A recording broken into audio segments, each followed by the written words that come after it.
zuwa ga duk wani ɗan Niger da Nigeria.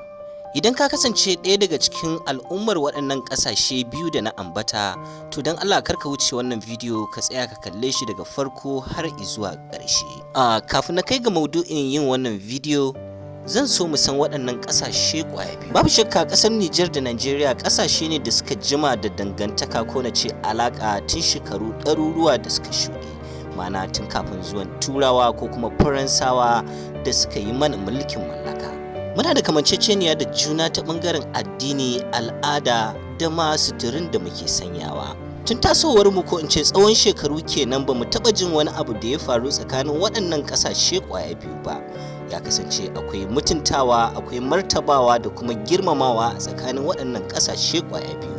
Iyayenmu da kakanninmu sun yi auratayya a tsakaninsu, wanda hakan ya samar da dangantaka ko in ce kyakkyawar alaka da mu'amala a tsakanin kasar Niger da Nigeria. To yanzu bara na fada kan maudu'in da yasa na yi wannan bidiyo. Da farko dai kar mu manta da cewa mu musulmai ne, kuma a duk inda al'ummar musulmai suke, idan makiya Allah na kan waɗannan ƙasashe.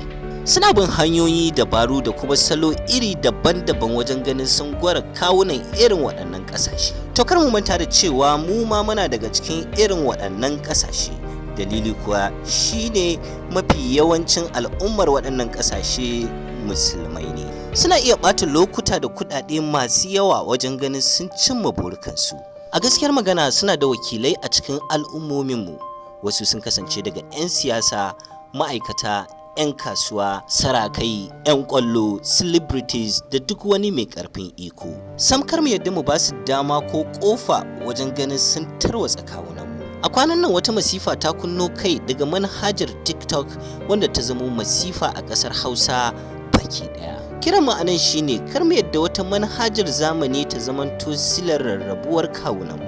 Ya kamata mu guji yi wa juna cin mutunci, zage-zage da kuma habaici a tsakanin ƙasashe ƙwaya biyu. Ya kamata mu fahimta cewa ƙasashen Turai ba masoyanmu ba ne, ina nufin ƙasashen Amurka da kuma Faransa.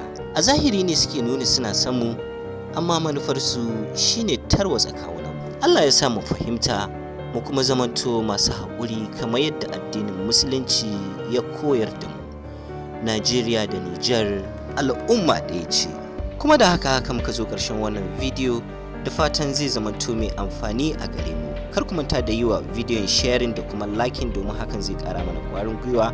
Sannan idan wannan ne zuwan ka karo na farko zuwa wannan tasha wato na Bigar Hausa TV, to kar ka manta da danna mana subscribe da kuma alamar ƙararrawa domin samun sabbin bidiyoyinmu da zarar mun saki.